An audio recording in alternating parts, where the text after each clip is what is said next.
বহুত টাইম ৰখিলোঁ আৰু ইয়াতে ককা এজন আছে ইয়াতে ধুনীয়াকৈ এওঁ ককাৰ ধুনীয়া প্ৰতিভা আছে এই মই ইয়াতে মন্দিৰত আহিছিলোঁ আপুনি বহুত ধুনীয়াকৈ এটা ফোন আহিলে যে যেনেকৈ কথা পাতে সেইটো এবাৰ শুনাই দিব নেকি বাৰু আমাৰ দৰ্শকক এই ভিডিঅ' কৰি আছোঁ মই আপোনাক কৰিব পাৰোঁ নে ভিডিঅ' আপোনাক ভিডিঅ' পাৰোঁ ন অঁ এবাৰ শুনাই দিব নেকি অঁ শুনাই দিয়কচোন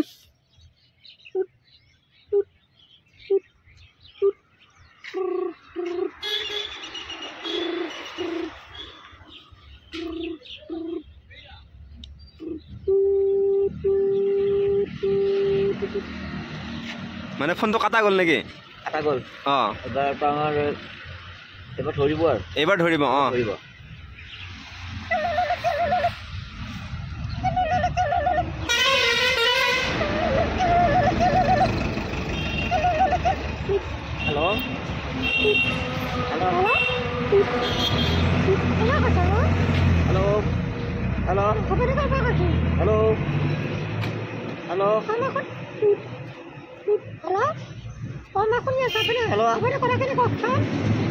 hello' hello' hello' hello' hello'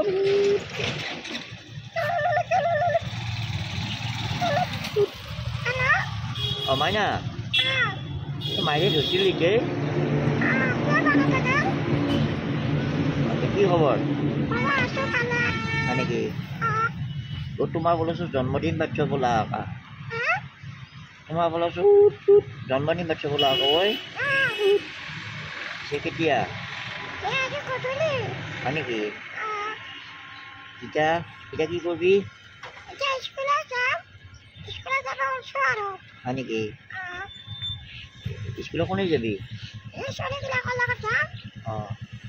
এতিয়া বাকী খবৰ ভাল আৰু আমি স্কুলত গৈ আছ নে মায়ে কৈছে মই গধূলি এই তোমাৰ জন্মদিন বুলি পেলাই হ'ব দে গধূলি মই যাম মাইৰে ঘৰত কৈছোঁ এতিয়া মাইৰে ঘৰত আছ নাই ক'ত গৈছি ঠিক আছে বাৰু মাইৰে আহিলে এখন মিছ কলটো দিবি দিছোঁ দে এতিয়া ৰাখো দি ন বা বহুত ধুনীয়াকৈ আপোনাৰ প্ৰতিভা দেখি বহুত বেছি ভাল লাগে আপোনাক আপোনাক আহিলে এনেকৈ দেখি থাকোঁ বাৰু আপুনি আৰু এইটো বজায় নেকি ধুনীয়াকৈ এইটো বজাওঁ হয় এবাৰ বজাই শুনাব নেকি যদি বেয়া নাপায় আপুনি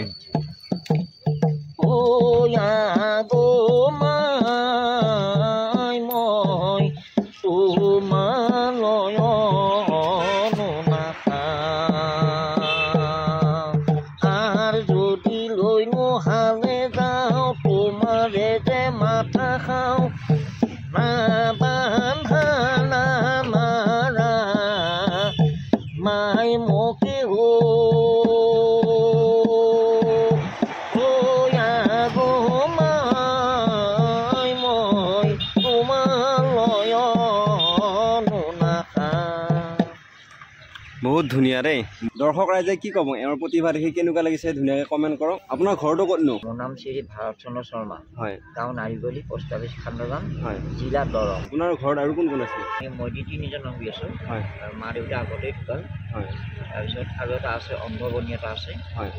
আমি এনেকৈ আমি সেই তিনিটা মাজত আমি এনেকৈ আছোঁ হয় কথাখিনি শুনাৰ কাৰণে আপুনি বেয়া নাপাওঁ মানে এনেকৈ আপোনাক দেখি থাকোঁ মই মানে বহুত দিনৰ পৰা এনেকৈ ওচৰৰ পৰা আপোনাক কথা পাতিম বুলি ভাবি আছিলোঁ কিন্তু এনেকৈ আপোনাৰ ওচৰত কথা পতা হোৱা নাই সেইকাৰণে ভাবিলোঁ আজি মই এনেকৈ ডিউটিৰ পৰা আহিলোঁ আহি ভাবি আপোনাৰ লগত কথা পাতোঁ বুলি ধুনীয়াকৈ কথা পাতিলোঁ আপোনাৰ প্ৰতিভা মই শুনি থাকোঁ কিন্তু আপোনাৰ এনেকৈ ৰখি মানে আপোনাৰ প্ৰতিভাটো এনেকৈ চোৱা নাছিলোঁ সেইকাৰণে আপোনাক ভাবিলোঁ যে দৰ্শক ৰাইজকো দেখাওঁ আৰু এবাৰ ময়ো নিজে উপভোগ কৰোঁ বহুত বেছি ভাল লাগিছে এওঁৰ লগত বহুত টাইম কথা পাতিলোঁ আহিছোঁ দিয়ক বাৰু আৰু আপোনাৰ এই মানুহজন লগ পাই কেনেকুৱা লাগিছে কমেণ্ট কৰি জনাব আৰু আপোনালোকে নাৰিকলত যদি আহে এবাৰ লগ কৰি আপোনালোকে এওঁৰ প্ৰতিভা চাই যাব বুলি আশা কৰিলোঁ আৰু ওচৰৰ পৰা লগ পাই কথা পাতি বহুত বেছি ভাল লাগিছে আৰু আপোনাৰ লগৰ কেনেকুৱা লাগিছে নিশ্চয় কমেণ্ট কৰি জনাবৰ কাৰণে নাপাহৰিব আৰু মই এতিয়া ঘৰলৈ যাওঁ